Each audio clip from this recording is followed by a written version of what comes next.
حضرت مولانا وسیع احمد صاحب محدث سورتی جو ایک عظیم محدث ہے، اعلیٰ رحمۃ اللہ علیہ سے بڑے نہیں ہیں، حضرت مولانا احمد علی محدث سہارنپوری سے بڑے ہیں، یہ خلیل وغیرہ سہارنپوری بعد کے لوگ ہیں۔ احمد علی محدث سہارنپوری بخاری کے محشی ہیں اور یہ سنی ہیں۔ حضرت پیر میرے علی شاہ صاحب نے بھی دورہ حدیث ان سے پڑھا ہے۔ سبحان اللہ۔ حضرت محدث سورتی، حضرت محدث الوری سے یہ دیدار علی شاہ اور حضرت پیر میرے علی شاہ، یہ تینوں حضرات مولانا احمد علی کے پاس ایک سال میں انہوں نے دورہ پڑھا ہے۔ لیکن اس پائے کے لوگ ہیں جن کی میں بات کر رہا ہوں۔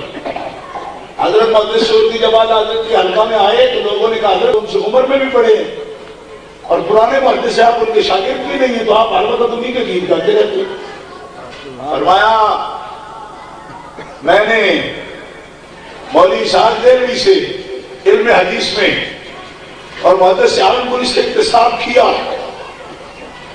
اور میں بیعت ہوں حضرت مولانا شاہ فضل الرحمان گنج مراد آبادی کا۔ لیکن فرمایا پوچھنے والے سن لے، میں نے دہلی اور سہارنپوری کے مدرسوں میں اور فضل الرحمان گنج مراد آبادی جو میرے شیخ ہیں ان کا بیعت ہوں۔ ایمان کی لذت جو آج وسیع احمد کو حاصل ہے، یہ نہ مجھے مراد آباد سے ملی ہے، نہ سہارنپور اور دلی سے ملی ہے۔ ایمان کی حلاوت مجھے مولانا شاہ مدرلہ ہم ریلوی کی بات کر رہے ہیں۔ ورنہ محدث الوری اور محدث سہارنپوری سورتی یہ شخصیات اعلیٰ کے معاصر تھی، ماننے والے نہیں تھے یہ، آپ کے یہ شاگرد ہیں، لیکن مریدوں کی طرح ساتھ جوتیاں اٹھا کے کیوں چلتے؟ سبحان اللہ۔ اس لیے چلتے تھے کہ وہ سمجھتے تھے کہ فاضل بریلوی علم اور بات ہے، فاضل بریلوی کا بارگاہ رسالت سے جو رابطہ ہے اس میں وہ سارے علماء پر فوقیت ہے۔ مدینہ منورہ سے جو لہریں اٹھتی ہیں انوار کی، فاضل بریلوی کے سینہ میں جذب ہوتے ہیں، ہر لحظہ سرکار کی طرف سے ان کی رہنمائی ہوتی ہے۔ اسی کا نتیجہ ہے اعلیٰ رحمۃ اللہ علیہ نے احمد رضا کا کمال نہیں ہے، اس پھول کا کمال ہے جس کی مدح میں میں نے اپنی زبان کھولی، اس کی خوشبو سے کائنات کے سارے بوستان جو ہیں وہ اور انفاس نفیسہ کے مشام جان جو ہیں وہ سب معطر ہو چکے ہیں۔ یہ پھول کون ہے؟ اللہ کے آخری رسول اور حبیب جناب محمد رسول اللہ۔ گرامی قدر حضرات، وہ کہتے ہیں نام کہ عائب ذکر نعمان لنا ان ذکرہ والمسک ما کررتہ یتزوہ، کہ نعمان کا ذکر بار بار کرو۔ حضرت امام شافعی کا یہ شعر ہے، کیونکہ وہ تو اس کا ذکر کستوری کی طرح ہے کہ کستوری کو جتنا رگڑو گھسو اس کو اتنی ہی خوشبو زیادہ پھیلتی ہے۔ میں کہوں گا کہ اللہ رحمۃ اللہ علیہ کا ذکر بھی سرکار کی نسبت کی وجہ سے کستوری ہے۔ ہر سال سنو، بار بار سنو، ہر محفل میں سنو تو طبیعتیں اکتاتی نہیں ہیں، چاہت پیدا ہوتی ہے، محبت پیدا ہوتی ہے۔ اور ہم لوگ بھی کوئی احاطہ کرنے نہیں آئے، نہ ہی کوئی احساس کریں گے ان کے فضائل کا یا کمالات کا، بلکہ اس میں سے جو حصہ جتنا میسر ہو سکا آپ حضرات کے سامنے پیش کیا۔ گرامی قدر حضرات، آپ سے بات جو کہنی ہے وہ یہ ہے کہ اعلیٰ رحمۃ اللہ علیہ نے گستاخوں کا تعاقب کیا، ان کے ناکے بند کیے، ان کے راستے کو روکا، اور اہل سنت کو عقائد صحیحہ، صحابہ کی عصمت، اہل بیت کی طہارت اور اولیاء کرام کے مراتب اولیاء، ان کی معرفت کے لیے انہوں نے کوشش کی۔ آج ضرورت ہے کہ ہر نوجوان بچہ اور ہر بڑا اپنے عقائد کے لیے، عقائد کی صحت کے لیے فکر رضا سے وابستہ ہو جائے، کیونکہ آج فتنے کا دور ہے۔ ایک ہی اٹھاتے ہو تو ایک نیا فرقہ نکل آتا ہے، اور اتنے ناموں سے بازار میں آئے ہوئے ہیں کہ پہچان مشکل ہو گئی ہے۔ کہتے کہ ہم وہ نہیں ہیں جی، ہم وہ نہیں ہیں۔ آپ کون ہیں جی؟ نہیں آپ تو ٹھیک ہے، ہم کچھ نہیں کہتے۔ میں نے کہا آپ رہتے تو چھپے ہیں، لیکن آپ کی رفاقت جسے مل جائے، سنگت مل جائے، 6 مہینے کے بعد وہ پہلی حالت میں نہیں رہتا۔ پہلے سلام پڑھتا ہے پھر چھوڑ بیٹھتا ہے، پہلے باپ دادا کو دعائیں مغفرت بھی کرتا ہے پھر چھوڑ بیٹھتا ہے۔ تو آپ وہ نہیں ہیں تو یہ وہ کیسے ہو گئے؟ 1000 مردوں میں چھپے ہوئے لوگ ہیں، لیکن فاضل بریلوی نے ان کے چہروں کو بے نقاب کیا۔ گرامی قدر حضرات، یہ پہچان پیدا کرنے کی ضرورت ہے فاضل بریلوی نے ان کو بھی کہا کہ پھر کے گلی گلی تباہ ٹھوکریں جگ کی کھائے کیوں اور دل کو جو عقل دے خدا آقا تیری گلی سے جائے کیوں. یہاں جو ملے گا وہ وہاں کہاں ملے گا جہاں یہ پھرتے ہیں.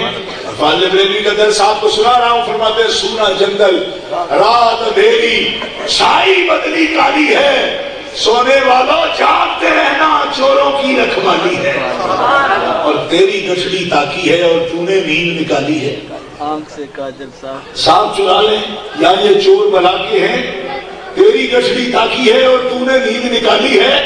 تجھے ہی تو وہ لوٹنا چاہتا ہے اور کوئی لٹیرا اگر تیری چادر یا کھیس اڑا کے لے گیا یا جیب سے کرایہ لے جائے وہ تو مل ہی جائے گا. کیوں؟ یہ چھوٹے سفر کا کرایہ ہے. اور اگر ایمان نہ رہا تو اس بڑے سفر کے لیے تم پہ ہی دامن ہو جاؤ. تمہارے پاس کچھ نہیں بچے گا. فرمایا گستاخوں سے بچو چاہے وہ اللہ کی عظمت کے منکر ہوں یا مصطفیٰ علیہ السلام کی عظمت کے منکر ہوں یا صحابہ کی عظمت کے منکر ہوں یا اہل بیت اطہار کی عظمت کے منکر ہوں یا اولیاء کی عظمت کے منکر ہوں. فرمایا ایمان یہ ہے کہ جن کو رب نے شانیں دی ہیں ان کی شانوں کو جاننا بھی ان کی شانوں کو ماننا بھی. سبحان اللہ. یہی فکر اعلیٰ رحمۃ اللہ علیہ کی اور یہی پیغام دینے کے لیے یہ کانفرنس منعقد کی جاتی ہے. اور آخر میں صرف وہ بات عرض کر دوں. کہتے ہیں کہ علمہ البیان. سبحان اللہ. پھر اس کو بیان سکھایا. یہ ترجمہ ہے ان کا. پھر اس کو بیان سکھایا. انسان پھر اس کو بیان سکھایا. اعلیٰ رحمۃ اللہ علیہ فرماتے کس کو بیان سکھایا؟ یہ تم نے کیا ترجمہ کیا بیان سکھایا؟ کہا بولنا. کہا تو صرف انسان ہی بولتا ہے. مولوی صاحب اس طرح آپ کے گاؤں میں ہوگا کہ صرف انسان ہی بولتے ہیں. حالانکہ ہمارے ملک میں تو پیسے بھی بولتی ہے جی. تو آپ نے یہ کیا ترجمہ کیا؟ ایسے بولنے کو تو پرندے بھی بولتے تیتر کیا نہیں بولتے؟ کہیے نا سبحان اللہ. بولتے ہیں نا. تیتر بھی بولتے پپیے بھی بولتے اور جب یہ بولے تو کبے بھی بولتے. نہیں سمجھائی؟ کبے بھی بولتے بھینسیں بھی بولتی گائے بھی بولتی. اور ارے ان کے بولنے پہ کیا تعجب ہے یہاں تو گدھے بھی بولتی. کیا کیا کہتے سب بولتے گدھے بھی بولتے. نہ آئے ڈھنگ بولنے رہے نہ انکر الاسواد صوت الحبیب پھر بھی بولتے. یعنی انکرے صوت کے ساتھ بھی بولتے علامہ بولتے تو سب ہے. وہ خاص بول ہے جس کو تو نہیں سمجھا اس کی بات کریں. کس بول کی اللہ بات کر رہا ہے؟ سبحان اللہ. سبحان اللہ. فرمایا علامہ اور بیان میں یہ ترجمہ نہیں کہ اس انسان کو صرف بولنا سکھایا. غلط. خاص بول ہے. انسانیت کی جان محمد رسول اللہ کو پیدا کیا اور پھر ان کو مایوس بول کی بات ہے. بیٹھے فرش پہ ہوتے ہیں باتیں عرش کی کرتے. سبحان اللہ. کہو نا سبحان اللہ. عرش کی باتیں کرتے. فرمایا ترجمہ یوں ہے انسانیت کی جان محمد رسول اللہ کو پیدا کیا اور پھر ان کو ما کان و ما یکون کا عالم بنا کے ان کو ان کی خبریں دینے والا بنا. سبحان اللہ. سبحان اللہ. پیار سے کہیے نا سبحان اللہ. سبحان اللہ. فاضل بریلوی فرماتے ہیں یہ ہے بولنا. تیرے آگے یوں ہے گبے صرف سہارت کے بڑے کوئی جانے منہ میں زبان ہی نہیں بلکہ جسم میں جان ہے. بیان محدود نہیں ہے کسی خاص دنیا تک. فرش پہ بیٹھے عرش کی باتیں بیان فرما. تو ایک جھلک عرض کر رہا ہوں ورنہ لوگوں نے تو ترجمے کیے کفر تک کیا. اگر ان کے ترجموں کو پڑھیں اور اس پہ ایمان رکھے بتا کافر ہو جائے. کیوں؟ ان لوگوں نے ترجمے کی ان المنافقین یخادعون اللہ وهو خادعهم. بے شک منافقین اللہ کو دھوکہ دیتے اور اللہ ان کو دھوکہ دیتا ہے. یہ سب یہ حکیم لوگ جو اپنے آپ کہتے ہیں ان کے یہی ترجمہ اللہ ان کو دھوکے دیتا ہے. جی تو اللہ فرماتے ہیں اللہ تو دھوکہ لیتا بھی نہیں کسی سے. دینا تو دور کی بات ہے. جو دھوکہ کھا جائے کمزوری تو اس کی بھی ہوتی ہے. کیا بات ہے. وہ خادعهم کا ترجمہ تو تم نے ویسے ہی غلط کیا ہے. یخادعون اللہ کا بھی ترجمہ غلط کیا ہے. کیوں کہ دھوکہ دینا تو بہت بڑی بیماری ہے. دھوکہ کھا جانا بھی آخر صفحات اور کمزوری تو ہے نا. رب دھوکہ کھائے یہ کیا تھا تو وہ اس کو